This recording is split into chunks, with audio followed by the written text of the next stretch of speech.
اهدنا الصراط المستقيم.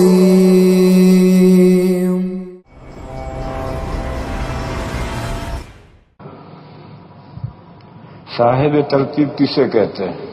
صاحب ترتیب اسے کہتے ہیں کہ جس پر 6 نمازیں قضا نہیں ہیں، یا تو کوئی نماز قضا ہے ہی نہیں تو صاحب ترتیب ہے، یا قضا ہے تو 1 2 3 4 5 بس 6 نمازیں اس پر اس کے ذمہ قضا واجب نہیں. اگر پوری زندگی میں 6 نمازیں اس کے ذمہ قضا واجب ہیں تو صاحب ترتیب نہیں. اگر کسی کی زندگی میں 4 یا 5 نمازیں قضا ہو گئی، اگر وہ نمازیں پڑھ لے تو پھر سے وہ صاحب ترتیب ہو جائے گا.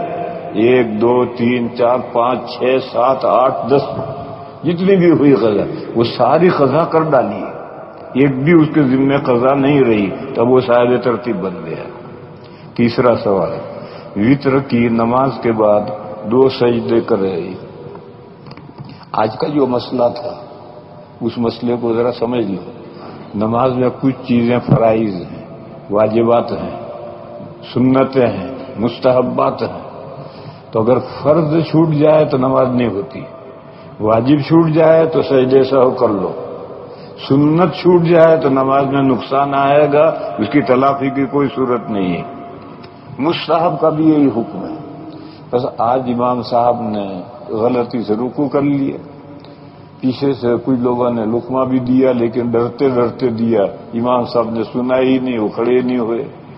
تو جن بندوں نے امام صاحب کے ساتھ رکوع کیا یا بعد میں رکوع کیا، میں وہاں کنارے پر تھا، تو جب میں تو کھڑے ہو کر اللہ اکبر کر کے اللہم انا نستعینک پڑھنے لگا. جب کافی دیر ہوئی کہ تو میں نے دیکھا کہ سب میں لوگ رکوع میں ہیں، تو پھر میں بھی رکوع میں چلا گیا. پھر میرے رکوع میں چلا جانے کے بعد امام صاحب نے کہا سمع اللہ لمن حمدہ. تو جس نے امام کے ساتھ رکوع کر لیا یا امام سمع اللہ لمن حمدہ کہہ کر سجدے میں گیا اور اس نے رکوع کر کے کھڑا ہو کر پھر سجدے میں گیا تو اس کی نماز ہو گئی. اور جس نے رکوع مس کر دیا، بیچ میں سے رکوع کیا ہی نہیں، جب امام صاحب وہ تو کھڑا تھا، اللہ اکبر کہہ کر کھڑا تھا اور اللہم انا نستعینک پڑھ رہا تھا، اور امام صاحب نے کہا سمع اللہ لمن حمدہ. اب وہ کنفیوز کیا ہو رہا ہے، پھر اللہ اکبر کہہ کے امام سجدے میں گیا تو وہ بھی سجدے میں گیا، بیچ میں رکوع کیا ہی نہیں اس نے، تو اس کی وتر نہیں ہوئی، اس کو وتر دوبارہ پڑھنے پڑے. یہ تو میں نے درمیان میں ویسے ہی بات کر دی. وتر کی نماز کے بعد 2 سجدے کرے. پہلے سجدے میں سبوح قدوس ورب الملائکۃ والروح 5 مرتبہ پڑھے. پھر سجدے کے بعد 1 مرتبہ آیت الکرسی پڑھے. پھر دوسرا سجدہ کرے اور 5 مرتبہ سبوح قدوس ورب الملائکۃ والروح پڑھے.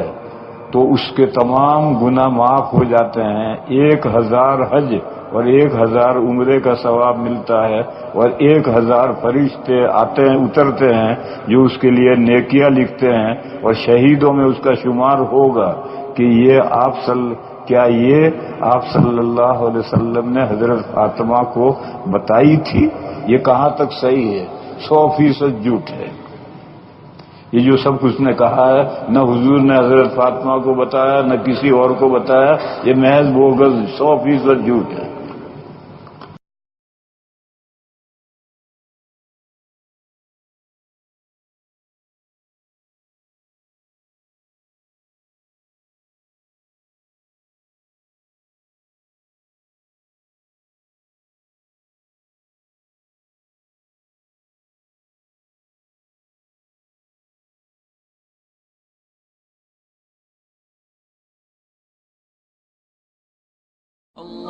ویڈیو کے نیچے سبسکرائب کے بٹن پہ کلک کریں، بیل کے آئیکن پہ کلک کیجیے تاکہ ہر نئی ویڈیو کی نوٹیفیکیشن آپ کو مل جائے.